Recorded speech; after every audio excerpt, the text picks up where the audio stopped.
अस्सलाम वालेकुम दोस्तों, एनएमडी कार्ड बिगा सोर्स पे मैं आपको खुशामदीद कहती हूँ। अगर आपको इस वीडियो की कोई भी चीज़ समझ आए तो प्लीज़ इस वीडियो को लाइक करें, अपने फ्रेंड्स फेलोज़ और उन स्टूडेंट्स के साथ इसको शेयर करें जो कोचिंग को अफोर्ड नहीं कर सकते।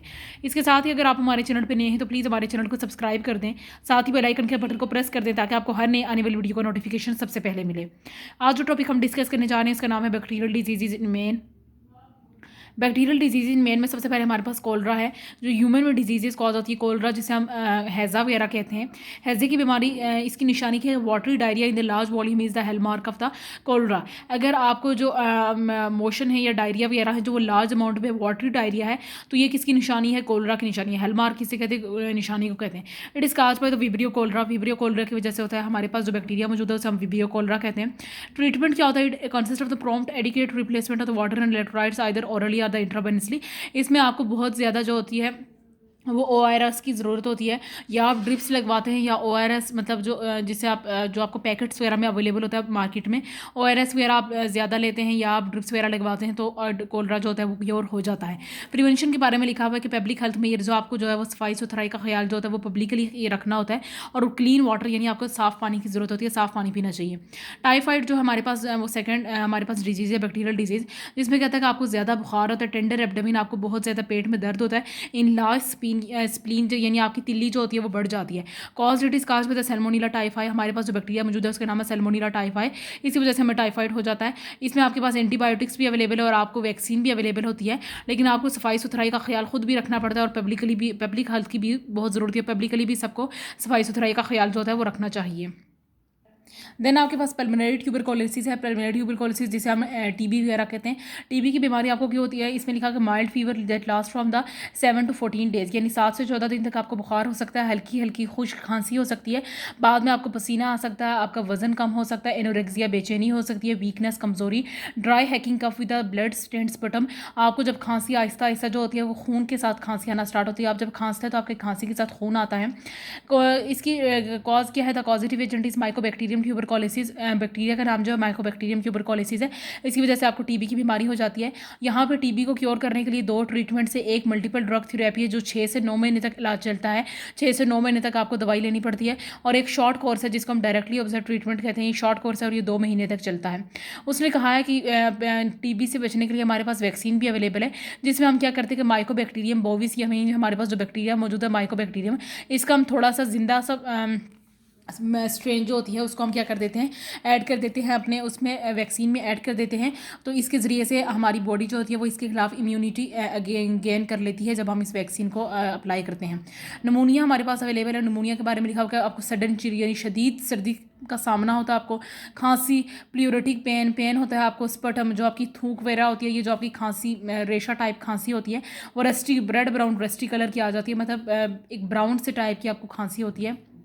रेशा वगैरह जो अब आपकी खांसी के साथ निकलता है वो रेड ब्राउन रेस्टी कलर का होता है।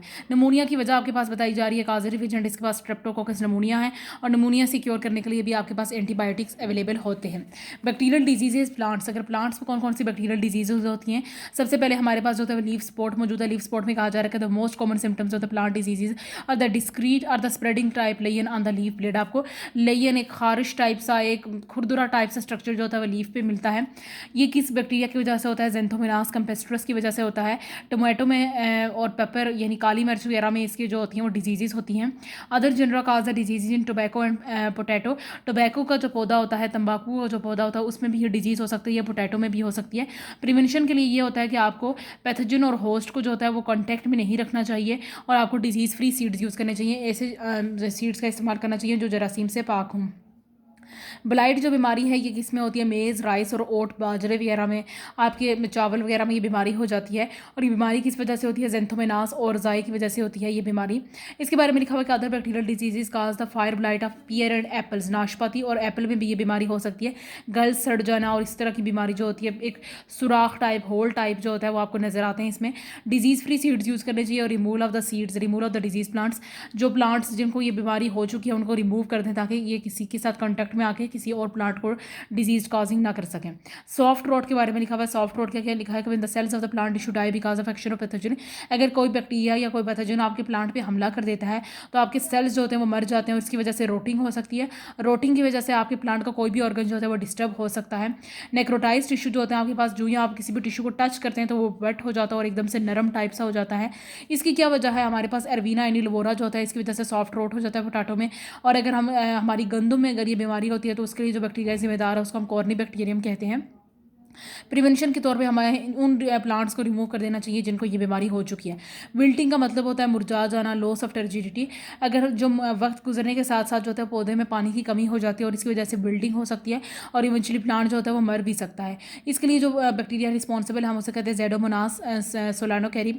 ये हमारे पास जो होता है वो प्लांट की विल्टिंग कर सकता है या पोटैटो वगैरह की विल्टिंग के लिए ये रिस्पॉन्सिबल होता है। नेक्स्ट प्रिवेंशन के लिए हमें याद रखना चाहिए कि हमें selection free, disease free seeds use करने चाहिए और प्रॉपर स्पेस होना चाहिए आपके प्लांट्स के दरमियान, यानी जुड़ जुड़ के पौधे नहीं लगाने चाहिए, थोड़ा सा प्रॉपर स्पेसिंग होनी चाहिए। गाल्स के बारे में बताया जा रहा है कि localised outgrowth mostly small but may be large in very some disease. ये एक आउट ग्रोथ सी बन जाती है आपके पौधे के बाहर, एक आउट ग्रोथ, एक अलग सा स्ट्रक्चर बन जाता है जिसको हम गाल्स कहते हैं। इसके लिए जो बैक्टीरिया रिस्पॉन्सिबल है उसे हम रिहिजोबियम लिग्यूमिनोसेरम कहते हैं और ये लिग्यूमिनस प्लांट्स में होती है। असल में जो जिसमें फलियाँ वगैरह, ये इस तरह की जो आपके पास पौधे होते हैं, सब्जियाँ वगैरह होती हैं, उनमें ये बीमारी हो सकती है। क्रॉप रोटेशन, आपको फसल जो होती है, एक बार एक ज़मीन पे जो आप फसल लगा चुके हैं तो अगले साल उस या अगले मौसम में उस फसल को दोबारा मत रिपीट कीजिए। आप एक बार अगर आपने गंदम की फसल लगाई है या कोई और फसल लगाई है, कोई सब्ज़ी लगाई है, तो दूसरी बार उसको चेंजिंग कर दें, कोई और सब्ज़ी वगैरह उस खेत में या उस जगह पे लगा दें। तो क्रॉप रोटेशन की वजह से इसको हम बचा सकते हैं या डिजीज़ फ्री सीड्स हमें यूज़ करने चाहिए। इसके अलावा हम बैक्टीरिया को कंट्रोल करने के फिजिकल मेथड्स पढ़ेंगे जिसमें स्टरलाइजेशन प्रोसेस सबसे पहला प्रोसेस है। इसमें हम ड्राई, हीट, गैस, फिल्ट्रेशन और रेडिएशन वगैरह के ज़रिए से बैक्टीरिया को कंट्रोल कर सकते हैं।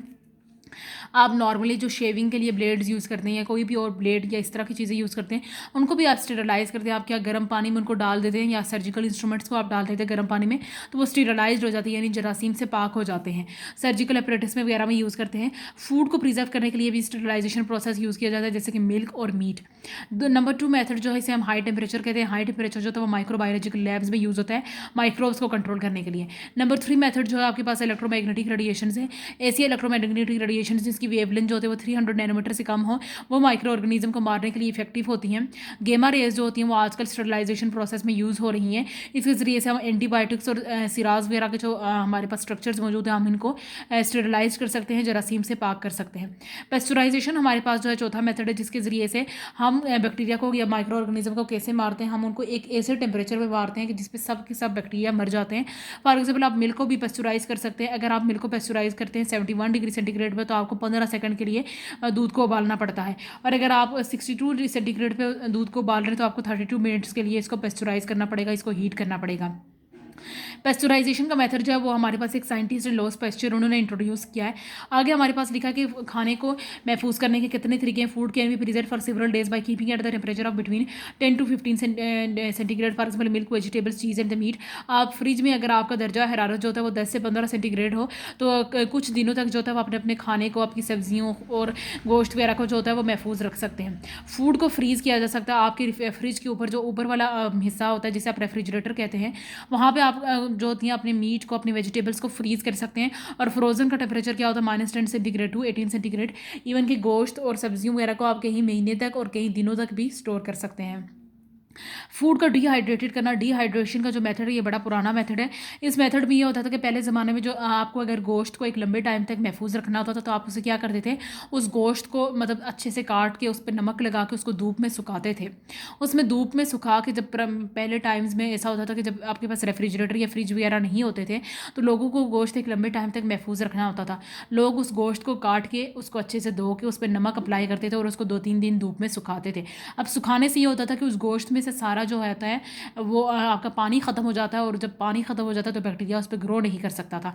तो आप लंबे टाइम तक उसको फ्रिज के बगैर वो सेव कर सकते थे। और उसको अक्सर लोग जो होते थे वो सूखे गोश्त को जो आपने उसको ड्राई कर चुके हैं उसको सर्दियों में लोग खाते थे ज़्यादा।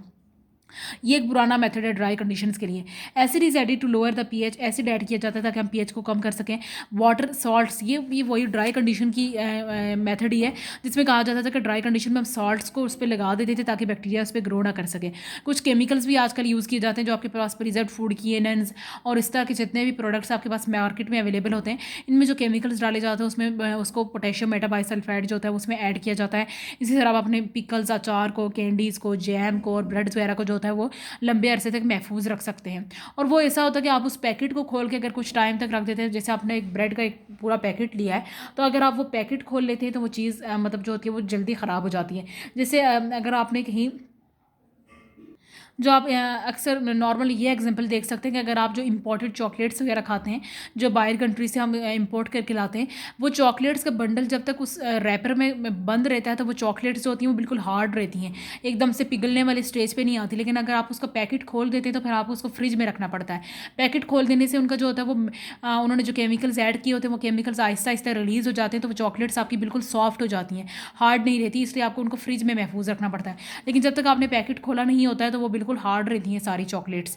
तो ये ऐसे मेथड्स है जिसके ज़रिए से उन्होंने लंबे ऐसे तक चॉकलेट्स को, कैंडीज़, जैम्स वगैरह को वो प्रिजर्व करके रखा होता है। इसके साथ मैं अपनी वीडियो से इजाज़त लेना चाहूँगी। उम्मीद है आपको ये टॉपिक अच्छे से समझ आ गया है। फिर भी अगर आपको कोई चीज़ समझना है तो आप उसे कमेंट सेक्शन में पूछ सकते हैं और अपनी राय का इजहार भी कर सकते हैं। अगली वीडियो तक मुझे इजाज़त दीजिएगा। अल्लाह हाफिज़।